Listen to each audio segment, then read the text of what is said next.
The battle against the head of the Kara organization, Jigen, took a heavy toll on the strongest ninjas of Konoha, with the biggest casualty of the fight being the nine-tailed fox, who died as the result of Naruto employing the Baryon transformation. Because of that, a lot of people have been wondering how strong Naruto is right now. Without his biggest power source in this chapter, a lot of people have been wondering how strong Naruto is right now without his biggest power source, and this chapter showed us there are still some serious tricks at his disposal, and this is the topic I want to talk about today. But before starting, I want to ask you all to like this video and subscribe to this channel for more. I hope all of you will have a great day, and let's start the video. The death of Kurama was devastating for the Hidden Leaf. Because of that, the power of Naruto has been significantly decreased. That made a lot of people worry and doubt the power of 7th Hokage. When Naruto decided to join the battle against Code, Himawari asked Naruto to come home safe with Boruto and Kawaki. Naruto reassures her while entering the Sage mode. He reminded everyone despite the Kurama being gone, he is still the strongest ninja in history. I was very nostalgic when I saw him using that mode. It is one of the most unique and underrated ability of Naruto Uzumaki in my opinion. With the help of the Sage mode, he has access to all of the great Sage techniques, which are previously unused because he did not really need them to use since he had Kurama and could use all of these abilities. And now, with Kurama being gone, Naruto has to utilize those kind of techniques, and I'm very happy because of that.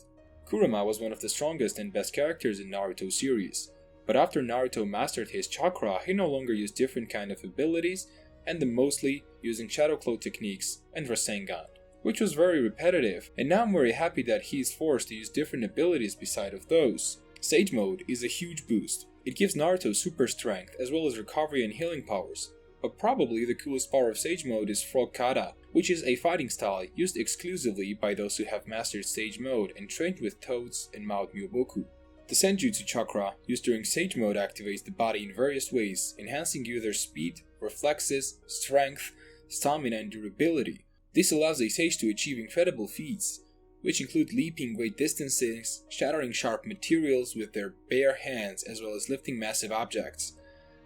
It is said to be flawless taijutsu that has no openings in either attack or defense. In addition, the enhanced speed, reflexes, and heightened chakra sensing from the Sage mode, combined with skillful body movements of Frog Kata, allows the practitioner to not only evade enemy strikes, but at least as possible moments, but accurately counterattack an opponent. I would love to see Hokage Naruto using Frog Kata taijutsu after a really long time. It would be really cool to see. Another interesting thing about Naruto's Sage mode was revealed in this chapter where Shikamaru was concerned about it.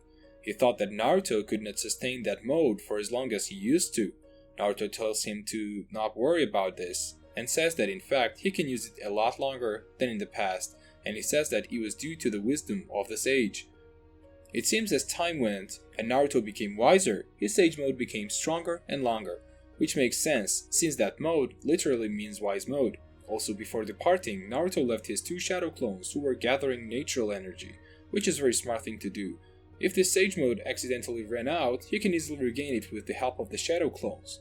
Also, now that Kurama is gone, Naruto can fuse with Fukasaku and Shima to gain the natural energy during the battle, just like Jiraiya used to. However, despite the Sage mode being huge buff, I don't think that Naruto has any chance against Code, the new leader of Kara. While the true extent of his power is unknown, Amado has noted that his peak combat abilities exceeded Jigen's, making him the strongest member of Kara, next to the restricted Ishishiki. Jigen was able to easily defeat Naruto and Sasuke during the peak of their powers, and Code being the stronger one than Jigen says a lot of his powers. Also, Amado believes that void of the Nine Tails, Code's suppressed might could possibly defeat the 7th Hokage.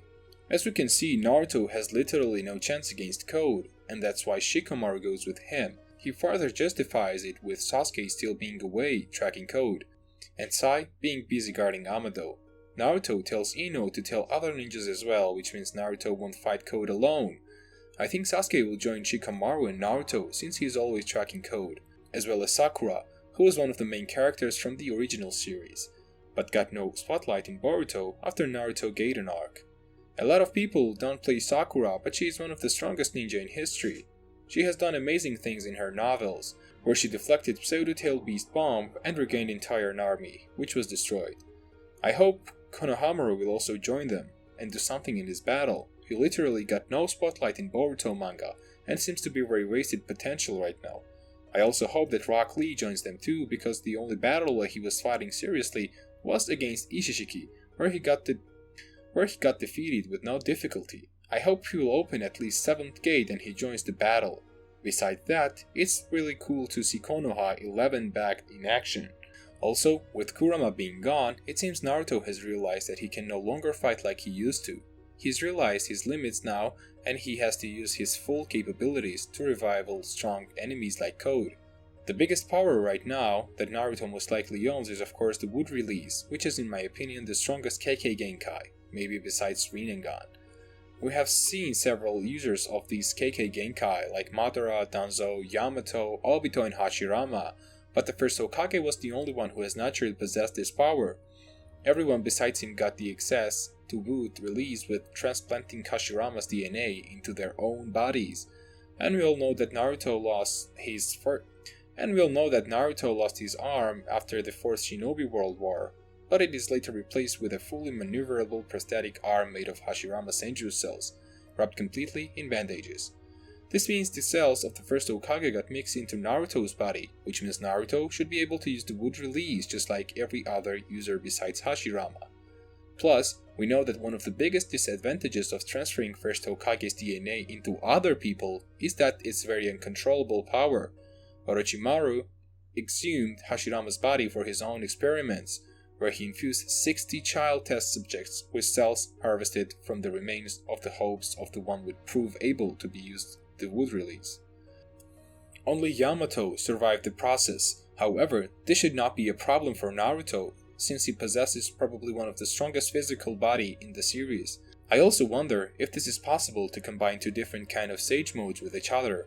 I think it will be very cool to see Naruto merging Toad and Wood Release Sage mode.